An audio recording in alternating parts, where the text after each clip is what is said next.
Assalamualaikum warahmatullahi wabarakatuh. Selamat pagi semuanya, siswa-siswi SMA Majalengka. Mudah-mudahan semuanya dalam keadaan sehat walafiat. Alhamdulillah, ya syukur Allah Subhanahu wa taala, Tuhan semesta alam. Kita pagi ini masih diberikan banyak nikmat yang luar biasa sehingga kita bisa melaksanakan aktivitas kita sehari-hari, dan mudah-mudahan kita selalu bersyukur atas itu semuanya. Oke, pada pertemuan pada pagi hari ini eh, tentang sejarah Indonesia, ini profil Bapak, alamat,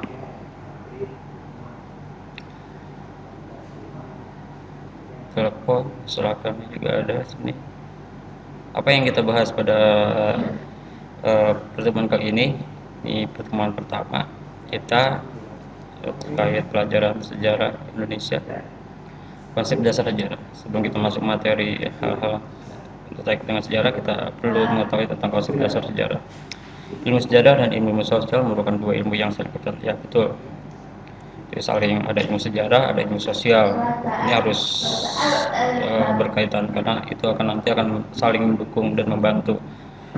Ilmunya misalkan tadi ilmu sejarah dan diakronis, dan ilmu sosial yang bersifat sinkronis. Apa itu diakronis dan apa itu sinkronis? Ada kalanya sejarah menggunakan ilmu sosial dan sebaliknya. Ya, betul. Kita contohnya ilmu sejarah menggunakan ilmu sosial. Kita tahu contohnya dulu zaman purbakala, nah kita mengaitkan ilmu sosial yang lain, antropologi, sosiologi, bagaimana ilmu sejarah itu orang manusia pada masa purbakala. Saat itu kita tahu cara mereka berkomunikasinya, cara mereka bertahan hidupnya, cara mereka bersosialisasinya, kehidupan seperti apa. Jadi kita bisa tahu di situ. Atau nanti kita bisa menganut mereka itu manusia zaman dulu itu menganut brand apa, itu karena ilmu sejarah itu mengaitkan dengan ilmu sosial yang lain. Nah, apa itu diakronis dan sinkronisme? Sejarah adalah peristiwa yang terjadi pada masa lampau, ya itu. Nah, ada masa. Kemudian peristiwa sejarah tersebut dapat disusun berdasarkan peninggalan-peninggalan yang ditemukan. Jadi ada nanti disebut sebagai periodisasi, ya, periode. Oh, ini kita mungkin dulu belajar periode masa manusia purba, periode masa kerajaan Hindu-Buddha, terus kemudian ada masa Islam, baru masa penjajahan. Itu ada dibagi-bagi periodisasi. Itu terkait karena ada peninggalan pada masa saat itu. Dalam sejarah ada 3 aspek utama meliputi masa lampau, masa kini, dan masa yang akan datang. Itu dalam sejarah. Masa lampau dijadikan sebagai titik tolak untuk masa yang akan datang.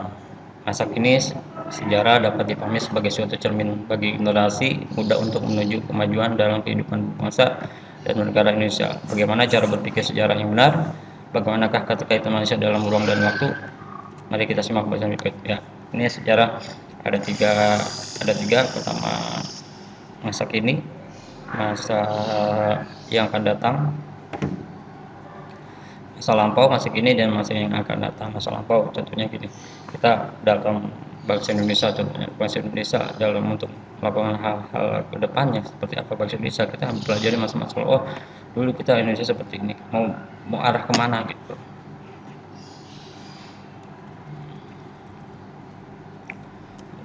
Nah, cara berpikir sejarahnya, cara berpikir sejarah ini gambar ini menunjukkan kronologi dari zaman Hindu-Buddha sampai zaman Reformasi, dari dibagi tahun-tahunnya. Mengkaji semua peristiwa sejarah secara rinci tidak mudah, karena itu digunakan pemisahan yang dasar pada momentum tertentu. Kita pisah-pisah. Contohnya, contoh aja kita dibagi sejarah kita waktu masa kanak-kanak, sejarah kita masa waktu SD, sejarah kita waktu masa SMP, sampai sekarang sejarah kita waktu masa SMA. Itu harus bagi-bagi, nggak dirunut semua jadi global, enggak. Tapi lebih enaknya itu dibagi. Oh, dulu masa kecil kita sebelum sekolah tuh kayak gini. Terus kemudian setelah masuk sekolah SD atau sekolah TK seperti ini, kemudian setelah masuk SD seperti ini, itu jadi setiap rincian peristiwa lebih dibuat periodisasi gitu. Makanya kayak sekolah periode ini, dari tahun-tahun ini ke tahun ini masa periode kalian sekolah SD, tahun ini sampai tahun ini masa periode kalian sekolah SMP. Setelah kronologi dan dipahami sebagai urutan peristiwa yang susul dirasakan terjadinya secara harfiah, kronologi berarti ilmu tentang waktu. Ya, dalam sejarah, kronologi adalah ilmu untuk menentukan waktu terjadinya suatu peristiwa dan tempat peristiwa secara tepat berdasarkan waktu. Karena kalau dalam sejarah itu ada yang perlu diingat dalam sejarah: how, 5H, how, who, 5H, 1W, how, bagi siapa, who siapa, di mana, kapan, where, 5W, 1H gitu, where, when, why, who. Satu lagi how, why, when, where, who, how. Yang berarti dari situ ada kapan gitu. Berarti kalau menunjukkan kapan kan berarti menunjukkan masalah waktu gitu. Dalam sejarah, kronologi adalah ilmu untuk menentukan waktu terjadinya suatu peristiwa dan tempat peristiwa tersebut secara berdasarkan waktu gitu. Kejadiannya, contoh satu kejadian, oh kemarin ada sebuah peristiwa tabrakan, itu kan harus tahu waktunya, dirunut waktunya kapan, jam berapa gitu. Itu harus dalam kronologi selalu ada gitu. Nah, nanti contohnya nih, contohnya nih ketika buat sebuah kronologi, ada sebuah tabrakan di jalan raya Mampang gitu, atau jalan raya Grogol, tabrakan antar mobil. Itu dalam menurunkan kronologis itu nggak pas kita bercerita pas ketika tabrakannya, tapi bagaimana sebelum kejadiannya juga harus diceritakan di situ. Contohnya, oh pengendara motor tabrakan dengan mobil, nah kita harus nurut dari masa sebelumnya gitu. Oh ketika sebelum tabrakannya, contoh motor dari arah selatan menuju arah utara dengan kecepatan tinggi, berarti kita lihat mulai sebelumnya tabrakannya itulah kita menyusun sebuah kronologi seperti itu. Kronologi adalah ilmu untuk menentukan waktu. Oke. Sejarah adalah ilmu yang berkaitan dengan konteks waktu. Betul. Ya, kapan terjadinya, oh kapan terjadinya masa Hindu Buddha, kapan terjadinya masa Islamisasi, kapan terjadi masa penjajahan katanya bangsa-bangsa Eropa Indonesia, itu harus diketahui masalah waktunya juga. Waktu dalam sejarah akan membentuk periodisasi. Periodisasi dibentuk untuk memudahkan pemahaman cipta sejarah yang berkelanjutan. Ya, dia bikin periode-periode seperti itu. Kita sudah Bapak contohkan kayak kamu nih, supaya memudahkan sejarah kehidupan kita.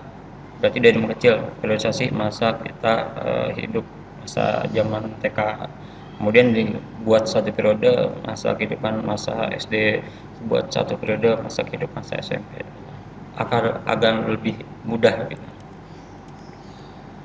Jadi berdasarkan serialisasi rangkaian peristiwa menurut urutan zaman serial, seperti sinetron ya, ada serialnya, serial ini, itu kan berkelanjutan gitu. Peristiwa yang ditulis menggunakan periodisasi mempermudah orang lain untuk mengetahui ciri khas atau karakteristik kehidupan manusia pada masing-masing periode. Ya, contohnya periodisasi masa sebelum manusia mengenal tulisan, itu berarti masa periode manusia purba gitu. Kita jadi bisa mengetahui kehidupan manusia purba saat itu seperti apa gitu. Nanti pasti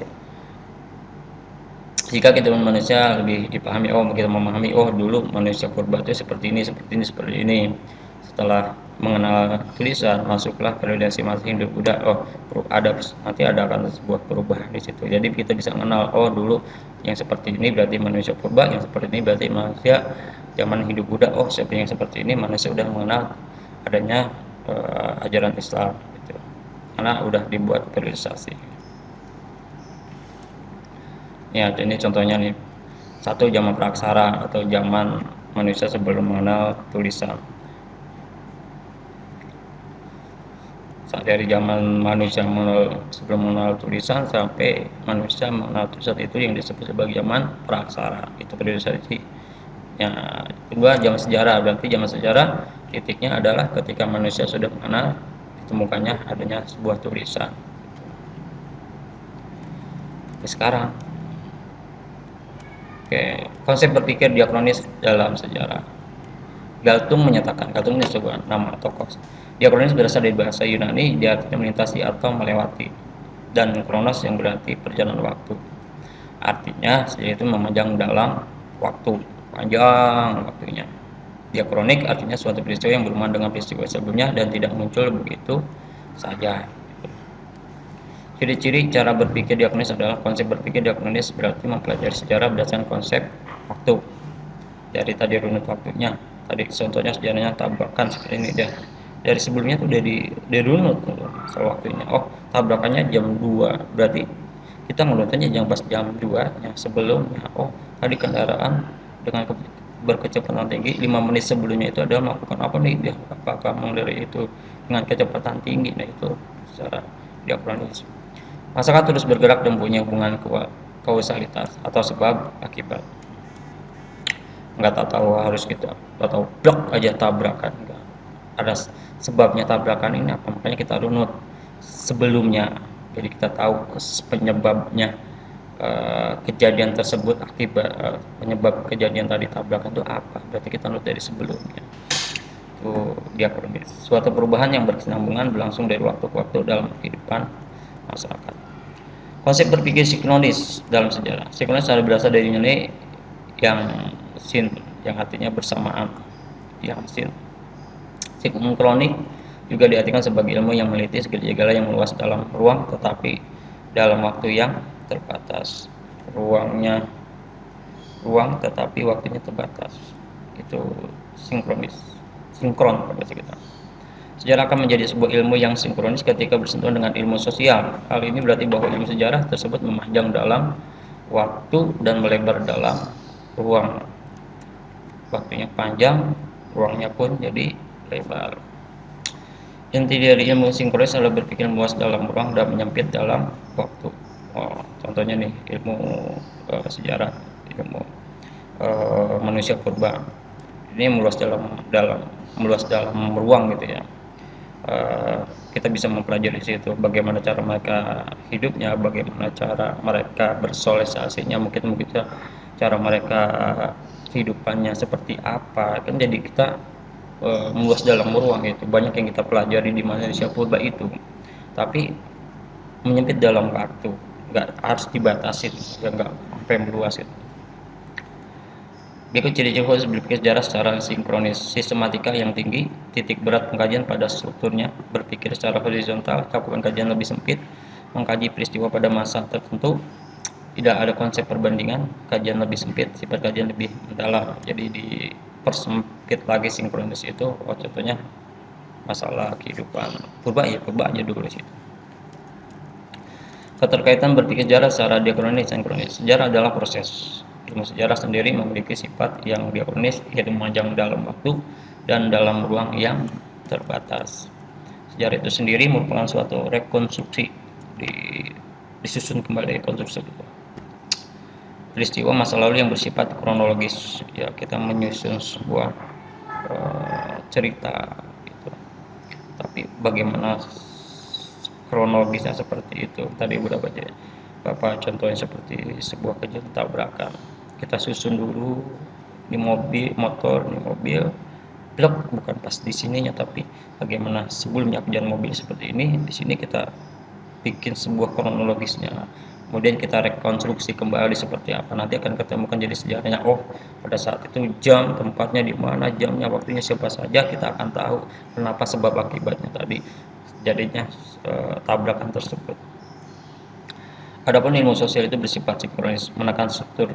Artinya ilmu sosial meluas dalam ruang, bisa kemana aja gitu. Mungkin tabrakan ini karena orangnya dalam keadaan mabuk, berarti kan atau dalam keadaan atau apa gitu kan. Jadi meluas gitu. Mana-mana. Pendekatan sinkronis menganalisis suatu tertentu pada satu titik pada waktunya. Oke, penutupan. Demikian pembahasan pertemuan pada kali ini, mudah-mudahan bisa dimengerti dan bermanfaat. Jika ada pertanyaan, sampaikan melalui WA atau email, atau bisa kita diskusi di sekolah.id.